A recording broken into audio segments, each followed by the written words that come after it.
అయితే ప్రతిరోజు మనం వెలుగు దినపత్రిక నుంచి వస్తూ ఉంటాం కదా, ఇప్పుడు నమస్తే తెలంగాణ దినపత్రిక నుంచి మొదలు పెడదాం. ఎందుకంటే ఆమె ప్రతిపక్షంలో ఉంది కదా, ఆ ప్రతిపక్షంలో ఉన్న ఆమెను ముందుగా సమాధానం చెప్పుకుంటూ వచ్చి సముదాయించుకుంటూ ఇటు కొనదాకా వద్దాం.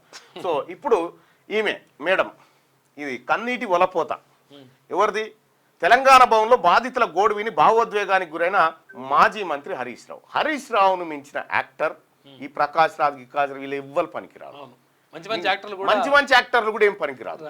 ఈ ఫ్యామిలీయే అద్భుతమైన యాక్టర్స్. ఇక్కడ ఏది అప్పుడు పెట్రోల్ డబ్బా చేతిలో పట్టుకొని అగ్గిపెట్టే దొరకలేదని అదో యాక్టింగ్.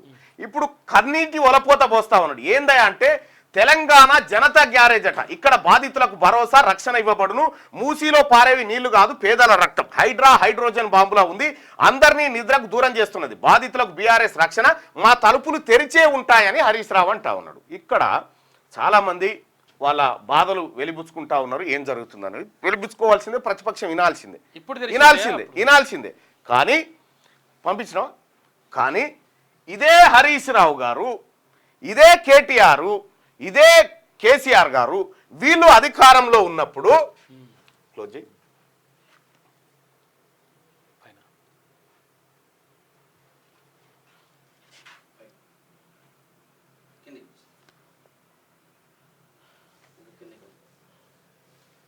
ఇగో ఏంది ఇది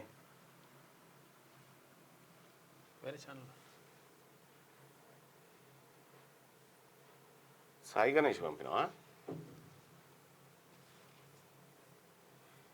ఇది ఎవరిది అన్నట్టు? చలో, ఇదే ప్రగతి భవన్ ముంగట ఇగో ఇలా చూసిరా, ప్రగతి భవన్ ముందు కుటుంబంతో ఆంధ్రజ్యోతిలో ఎప్పుడు 2023 1వ నెల జనవరి 31 రోజు ప్రభుత్వం తాము భూమి తీసుకొని నష్టపరిహారం చెల్లించలేదంటూ ఆరోపణ. ఈ వెబ్సైట్ ఇది రాష్ట్ర ప్రభుత్వం నేషనల్ సెక్యూరిటీ గార్డు విభాగం కోసం తాము భూమిని సేకరించి దానికి సంబంధించిన నష్టపరిహారం నేటికి అందించలేదని ఆరోపిస్తూ ఓ వ్యక్తి కుటుంబంతో సహా ప్రగతి భవన్ ముందు సోమవారం ఒంటిపై కిరోసిన్ పోసుకొని సామూహిక ఆత్మహత్యాయత్నానికి యత్నించాడు. కేసీఆర్ ఉన్నటువంటి అప్పటి ముఖ్యమంత్రిగా కేసీఆర్ ఉన్నటువంటి ప్రగతి భవన్ ముందు ఆత్మహత్యాయత్నం చేసిండు. అప్పుడు డోర్లు తెరుచుకోలే, అప్పుడు దర్వాజలు తెలుసుకోలే. ఇక్కడ చెప్తున్నాడు కదా హరీష్ రావు గారు, ఈ దర్వాజలు మా తలుపులు తెరిచే ఉంటాయంటున్నాడు. అప్పుడే మూసుకొని ఉన్నాయి తలుపులు, మూసుకొని అధికారం ఉన్నప్పుడు. ఇక ఇంకొక విషయం చూద్దాం.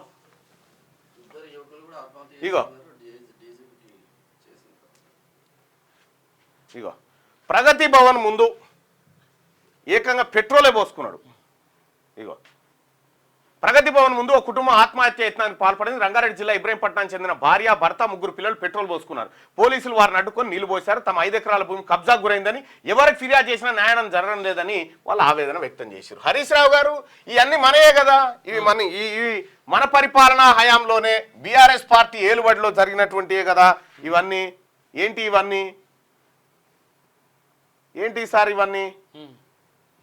మొత్తం మీ పరిపాలనలో అక్రమ నిర్మాణాలకు అవకాశాలు కల్పించి, మీ పరిపాలనలో అక్రమ నిర్మాణాలను ప్రోత్సహించి, కట్టడాలు చేసి, డైలాగులు కొట్టి ఇవాళ దొంగ నాటకాలు ఆడుతూ ఉన్నారు మీరు పేద ప్రజల మీద.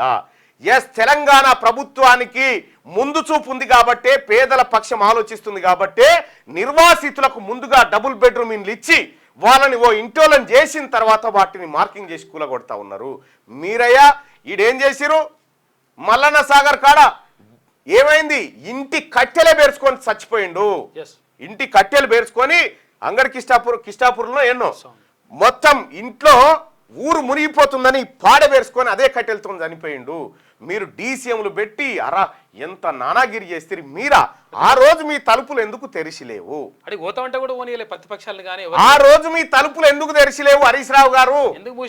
అప్పుడు ఎందుకు మూసుకున్నావు తలుపులు? అప్పుడు ఏంది మీ డ్రామా?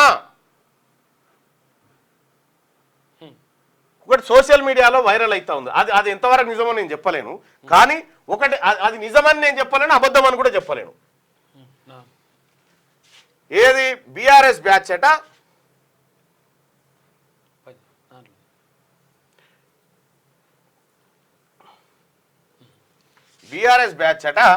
ఇగో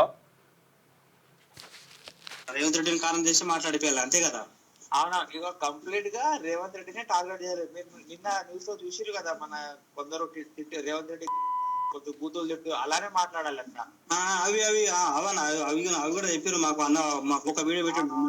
అదే విధంగా మాట్లాడాలి, అట్లనే మాట్లాడాలి అని చెప్పిండు. సో ఆ విధంగా చెప్తారన్నా. సరేనా, మీరు వస్తే యాక్చువల్లీ మన ఛానల్ అంతా ఇప్పుడు అదే కవరింగ్ చేస్తున్నాం. మన కార్యకర్తలే ఓన్లీ రేవంత్ రెడ్డి టార్గెట్ చేస్తున్నాము, బూతులు మాట్లాడాలి, అదే ఒకటే టార్గెట్. ఇక్కడ బస్సులు కూడా కొందరు ఉంటారన్నా, కొందరు ఉన్నారులే, వాళ్ళు వాళ్ళు మాట్లాడతారు. మరి మీరు వస్తే వాళ్ళని మేము పోక్ చేసి పెట్టుకుంటాం మనం, ఎందుకంటే వాళ్ళు పెట్టుకుంటాం. మీరు వచ్చే ముందు చెప్తే కొంచెం మీరు కవరింగ్ మాత్రం బాగా చేయాలి. సెంటిమెంట్ వీడియోలు పడితేనే వాళ్ళు పైసలు ఇస్తామని చెప్తున్నారు మరి. ఓకే ఓకే, అది నాకు తెలుసులే. నేను కొద్దిగా ఇక్కడనే ఉన్నాము, మేము పక్కనే ఉన్నాము. నేను ఒక హాఫ్ అన్ అవర్ లో వస్తాను. సరే సరే ఓకే అన్న. ఇది హలో హలో, ఎవరు? హలో భయ్యా, మేము ఇక్కడ మాట్లాడుతున్నాము. ఈరోజు హైదరాబాద్ లో వచ్చిర్రు, సర్వే చేసిరన్నా? ఈరోజు వచ్చిరంట మన చైతన్యపూరికి వచ్చిరన్నా. ఇది మనోళ్ళు అంటారు. మనోళ్ళు ఏమన్నారంటే, మీరు వాళ్ళు వస్తే మీడియా అట్లా ఫోన్ చేయరి, ఒక వీడియోకు 2000 ఇస్తాము, ఒక సెంటిమెంట్ బాగా పండితే 5,000 వరకు ఇస్తామని చెప్తారు.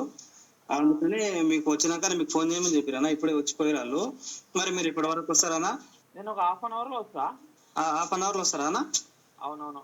అంతా మాట్లాడేటోళ్ళు మనోళ్ళు ఉంటారన్నా. కొందరు భక్తులు ఉంటారు, కొందరు మనోళ్ళు తెలిసిన వాళ్ళే ఉంటారు, మనోళ్ళే ఉంటారు ముందల. వాళ్ళు ఏం మాట్లాడారో మనం వాళ్ళు చెప్తాము. వాళ్ళు మాట్లాడాలని చెప్తాం మేము వాళ్ళని. మేము ఏ విధంగా మాట్లాడాలి అంటే, విధంగా అంటే ఇప్పుడు ఎట్లా తెలిసి ఇప్పుడు వాళ్ళని రేవంత్ రెడ్డిని కారణం చేసి మాట్లాడిపోయాలి అంతే కదా. అవునా, ఇక కంప్లీట్ గా రేవంత్ రెడ్డినే టార్గెట్ చేయాలి. మీరు నిన్న న్యూస్ లో చూసిరు కదా, మన కొందరు ఇది ఇది ఇది మన ఏది కేడి మీడియా అంటే మన రామడు పెట్టుకున్నటువంటి యూట్యూబ్ ఛానళ్ళు, స్పాన్సర్ ఛానల్ అంది. రేవంత్ రెడ్డిని తిట్టాలన్నట, ఆడికి టీఆర్ఎస్ కార్యకర్తలే బాధితులు లెక్కొచ్చి రేవంత్ రెడ్డిని తిడతారట, సెంటిమెంట్ పండించాలట, సెంటిమెంట్ పండించే వీడియో తయారు చేస్తే 5,000 రేవంత్ రెడ్డి గారిని తిట్టిస్తే 2,000. ఇగో ఇది వాళ్ళ పన్నాగం. చూసుకో, ఇది సోషల్ మీడియాలో జరుగుతుంది. ఇది నిజమా అబద్ధమా అనేది నేను చెప్పాను, ఎందుకంటే నేను ఇటువంటి నమ్మను కాబట్టి. ఎందుకు ఇటువంటి దుకాణాలకు తెరలేపింది బీఆర్ఎస్ పార్టీ. ఓవైపు సెంటిమెంట్లు పండించాలని డ్రామాలు చేస్తూ, ఇంకోవైపు ప్రగతి భవన్ వైపు ఎంతమంది బీఆర్ఎస్ పార్టీ సొంత పార్టీ నాయకులే ఆత్మహత్యయత్నం చేస్తే కూడా మీ తలుపులు తెరుచుకోలే. ఆయన గద్దర్ పోయి 3 గంటలు గద్దరన్న పోయి గేట్ కాడ 3 గంటలు కూర్చుంటే ఎర్రటెండలో కూడా మీ తలుపులు తెరుచుకోలే. ఇవాళ తలుపులు తెరిచి ఉంటాయట. తలుపులు తెరుచుడు కాదు, ఎవరైతే బాధితులు ఉన్నారో ఆ బాధితులందరూ టీఆర్ఎస్ పార్టీ ఆఫీస్ ఏదైతే ఉందో బీఆర్ఎస్ పార్టీ ఆఫీసు, దాన్ని కబ్జా పెట్టుకోపోయి. ఇప్పుడు నిజంగా ఎవరు ఏడుస్తారో నిజంగా కూడా ఏడుస్తారు పాపం కొంతమంది. ఈయన హరీష్ రావుది ఏడుపే అంటారా మీరు చెప్పుర్రి, ఒకసారి లైవ్ లో చూద్దాం సోదరులారా. ఈ హరీష్ రావు గారిది ఏడుపే అంటారా, ఒక్కసారి పోల్ పెడదాం. ఇప్పుడు నిజంగా బాధ ఉన్న వాళ్ళది కూడా బాధ నాగా అట్లా అని అట్లా డౌట్ వచ్చి దుర్మార్గులు కొంతమంది నిజంగా కూడా ఉన్నాయి పాపం.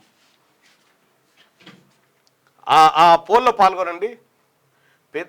హరీష్ రావు గురించి చెప్తారా ఇంకా? దయచేసి మార్నింగ్ న్యూస్ చూస్తున్నటువంటి మిత్రులారా ఈ లైక్ బటన్ క్లిక్ చేయండి, అలాగే షేర్ చేయండి. హరీష్ రావు దొంగ కన్నీళ్ళు, హరీష్ రావువి నిజమైన కన్నీళ్ళేనా లేకపోతే దొంగ కన్నీళ్ళా? హరీష్ రావు కన్నీళ్ళు నిజమా డ్రామానా? 6 feet యాక్టింగ్ అట. హరీష్ రావు కన్నీళ్ళు నిజమా డ్రామానా? మీ అభిప్రాయాన్ని షేర్ చేయండి ఓటు రూపంలో. హరీష్ రావు దొంగ కన్నీళ్ళు అనుకుంటే పైన, హరీష్ రావు నిజమైన కన్నీళ్ళే అనుకుంటే కింద. రైట్, ఒక 1000 మంది ఓటింగ్లో పాల్గొన్నారు 1 minute ఒకసారి చూద్దాం. 191% మంది హరీష్ రావి దొంగ కన్నీళ్ళు అని చెప్తా ఉన్నారు. హరీష్ రావు గారి దొంగ కన్నీళ్ళు అని చెప్పి చెప్తా ఉన్నారు. ఇక మీరు మారరు హరీష్ రావు గారు.